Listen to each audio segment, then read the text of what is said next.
Hey guys, Mr. Marcos here. Welcome sa aking video. So, ngayon nakagawa na naman tayo ng panibagong video after ilang months. Magtataon na nga yata dun sa last na video ko. So, ayun, short video lang naman to regarding dito sa aking bagong sasakyan. So, yes, nag-upgrade ako ng sasakyan. Ngayon, di-discuss ko lang or i-share ko lang yung mga reasons bakit ako nag-upgrade. Kasi, alam mo na, baka nandun din kayo sa situation na alam mo yun, nag-iisip kayo kung mag-upgrade ba kayo o hindi. I-share ko lang yung sa akin, baka nandun din kayo sa same situation na pinanggalingan ko, and baka makatulong sa inyo tong video na to. Alright, so meron lang naman ako tatlong reasons or tatlong bagay na kinonsider kaya ako nag-upgrade ng sasakyan, and yun ang pag-uusapan natin. At pag-uusapan natin yan habang ako ay pauwi kasi well, nandito ako sa opisina ngayon, pauwi pa lang. Alright, so tara, samahan niyo ako.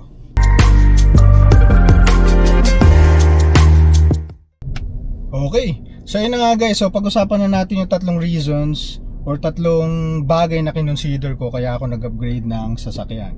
Well, unang-una guys, ang kinonsider ko is yung transmission. Okay, yung transmission ng sasakyan. Kasi ang una kong sasakyan is Hyundai Ion. So sa mga di nakakalam, sa Hyundai Ion, maliit to, maliit na sasakyan. Parang mas maliit pa nga to sa Wigo eh, hindi ako nagkakamali. Mas maliit siya sa Wigo, mas maliit siya sa Picanto. Siguro halos kasing laki ng Celerio, yung mga lumang Celerio, pero maliit lang siya. And ang transmission nun is manual transmission. Okay, so ayun, kinonsider ko siya, yung transmission. Nag-automatic na ako. So ito yung binili ko, Kia Sonet. Yun, by the way pala guys, ang bago kong sasakyan is Kia Sonet. Siyempre, medyo tumatanda na tayo, and gusto lang natin magkaroon ng, alam mo yun, yung guminawa yung biyahe natin. And matagal ko ring hinawakan yung Hyundai Ion na yun, parang almost 10 years din, kasi nabili ko yun 2015 eh. Tapos binenta ko siya this year, 2025. So 10 years ko rin siyang din drive. So I can definitely say na sobrang gamay na gamay ko na yung pagmamaneho ng manual transmission. Although yun nga lang, syempre habang tumatagal, meron something sa akin na pag traffic, napapagod na ako pagkagaling ko sa work. Gusto ko na lang maging maayos yung pag-uwi ko. And yun nga, pag naka-manual ka kasi, tatlong pedals kasi ang inaapakan natin doon. Meron tayong clutch, meron tayong brake, at saka meron tayong gas pedal. So ito automatic. Nung tinest drive ko to, natuwa naman ako. Sabi ko, sobrang gaan pala talaga pag automatic ang dala mo. Kaya ayun,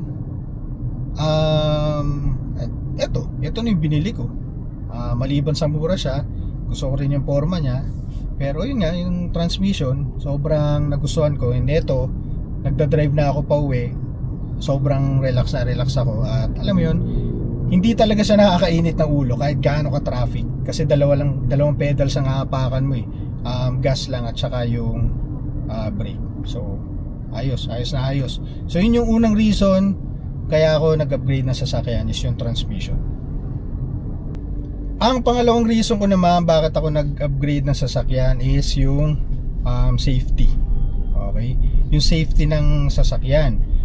So again, yung Hyundai Ion natin guys dati is sobrang liit, as in sobrang liit. Tapos kung di ako nagkakamali, ang airbag nun is isa lang. Yung airbag nun is nandito lang siya sa side ng driver, dito sa likod, tsaka dito sa harap wala na talaga siyang airbag. So syempre, habang tumatagal, medyo nagiging nagiging concern na tayo sa safety natin, di ba? So gusto natin yung sasakyan ng maraming safety features. Nandiyan nga yung airbags. Ito katulad ng mga ibang sasakyan, pag hindi ka naka seatbelt, mag-a-alarm siya, di ba? Mas mataas yung sasakyan, so hindi ka masyado malulubak, di ba? Hindi mo kailangan umiwas-iwas. So ayun, isa yung sa kinonsider ko, yung safety. Lalo na itong sasakyan, yung parents ko medyo tumatanda na rin, sinasakay ko sila dito.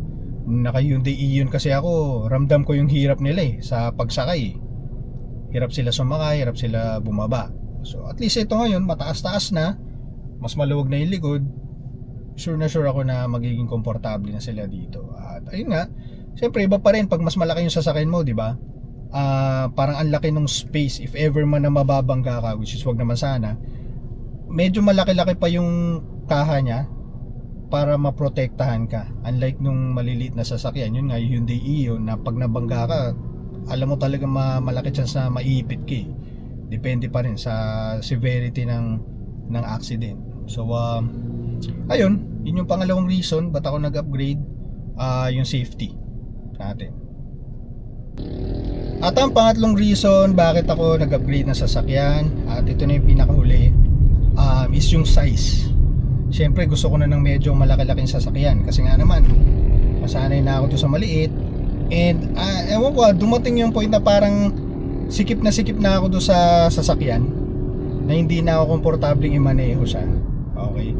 And at the same time, isa sa reason kaya gusto ko na medyo malaking sasakyan kasi doon sa mga hindi nakapag-drive ng maliliit na kotse, malamang hindi kayo makaka-relate dito. Pero doon sa mga taong nag-drive ng mga maliliit na sasakyan, 100% na experience nyo to. Yung binubuli kayo sa daan. Okay? So sabihin na lang natin na napagod na ako sa ganong senaryo, na nananahimik ako sa daan, pero dahil maliit nga yung sasakyan ko, talagang iipitin ka, gigit-gitin ka, hindi ka pagbibigyan sa daan, di ba? Yung mga ganong bagay, sabi ko, ayoko na ng ganyang pakiramdam. Lalo na sa edad natin na to, ayaw na natin nakikipag-away sa kali, ayaw na natin nagbababa ng bintana. So as much as possible, gusto natin yung payapang pagmamaneho na lang. So ayun, nag-upgrade ako ng medyo mas malaki para nga naman at least pagka may maka-encounter tayong mga bully sa daan, hindi na tayo masyado maapektuhan, di ba? Kasi nakakapagod na rin yung mga nagda-drive ng Wigo, Celerio, yan definitely na-experience nyo yan. And I'll be honest with you guys, simula nung nag-upgrade ako ng sasakyan na medyo malaki, medium size lang naman to crossover kasi to, so parang nakasedan ka lang, yun nga lang medyo tumaas. 6 months ko na tong dinadrive, and so far guys, hindi ko na siya na-experience. Talagang pag sa intersection or kaya nakapasok na yung uso ng sasakyan ko, talagang nagbibigay na sila. Hindi katulad dati nung maliit pa yung sasakyan ko na kahit alanganin na nakapasok na ako, pipilitin pa rin nila kasi nga mas malaki daw sila, and syempre mas mahal daw yung sasakyan nila. Na experience ko yun, yung taxi nga lang yun na niyaya pa ako makipagwasakan daw ng sasakyan kasi mas maganda daw yung sasakyan niya kaysa sa akin. So ayun, yung mga ganong senaryo lang, kinonsider ko yung size, kaya ako nag-upgrade ng sasakyan kasi nga ayoko na ma-experience yun. And buti na rin, ginawa ko yun dahil mas komportable nga naman talaga pag mas malaki yung sasakyan mo, lalo na sa panahon ngayon. So ayun, yun lang. At yun ang tatlong reasons or tatlong bagay na kinonsider ko kaya ako nag-upgrade ng sasakyan. So kung dun sa tatlong senaryo na yun, meron kayo or nandun kayo sa situation na pareho tayo na iniisip kung mag-upgrade ba kayo, kung tingin nyo naman na talagang kailangan nyo na mag-upgrade, mag-upgrade kayo. Kasi syempre kaya naman tayo naghahanap buhay, di ba? Para maging komportable tayo. Kung tingin nyo talaga hindi na kayo komportable sa dinadrive nyo, or talagang kailangan nyo mag-upgrade, go lang, upgrade lang kayo. Sa akin kasi talagang feeling ko kailangan ko na talaga kaya hindi na ako nagdalawang isip. Nung nakita ko tong Kia Sonet, tinest drive ko na siya, and mura naman siya, hindi siya kasing mahal ng ibang sasakyan. So nag-go na ako, nag-upgrade na, and I'll be honest with you guys, sobrang saya ko na nag-upgrade ako. Although malungkot din kasi ayoko talaga bitawan yung Hyundai Ion kasi napakatipid sa gas nun guys. Napakatipid sa gas, napakadaling i-maintain, napaka-basic, ang mura ng mga parts. Yun nga lang, kinulang kasi kami sa garahe. Isa lang kasi ang kasyang sasakyan sa garahe namin. Tapos, ayun nga, syempre naghangad din ako ng mas upgraded na masasakyan. Kaya ayun, binenta ko na siya. Nung binenta ko nga yun, sobrang lungkot ako doon sa shop na pinagbentahan ko Pero ganun talaga.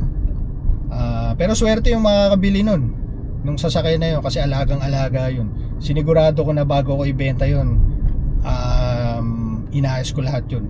Well, actually wala namang matinding sira yun eh.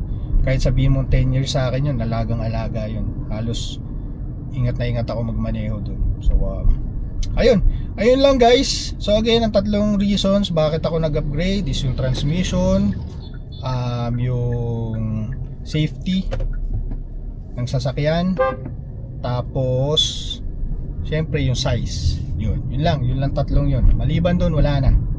Okay? So again, kung gusto nyo mag-upgrade, go lang, upgrade lang kayo. Kung kaya nyo naman kung kaya naman ang budget nyo, walang problema doon. Alright? So ngayon guys, maraming salamat sa panonood ng aking video. Sana may naitulong ako kahit papano. Yan, susubukan ko ulit mag-upload ng panibagong video. I-try kong i-review tong sasakyan na to. Siguro i-discuss ko lang yung basic. Baka kasi sakaling naiisip nyo rin bilhin to, i-discuss ko lang yung basic. And yun, baka makatulong sa inyo. Alright? So ayun. Again, maraming salamat sa panonood. Kung di pa kayo nagsasubscribe, pa-subscribe na lang and pa-like pa-hit ng like button. Alright? So hanggang sa susunod na video. Thank you guys. Peace.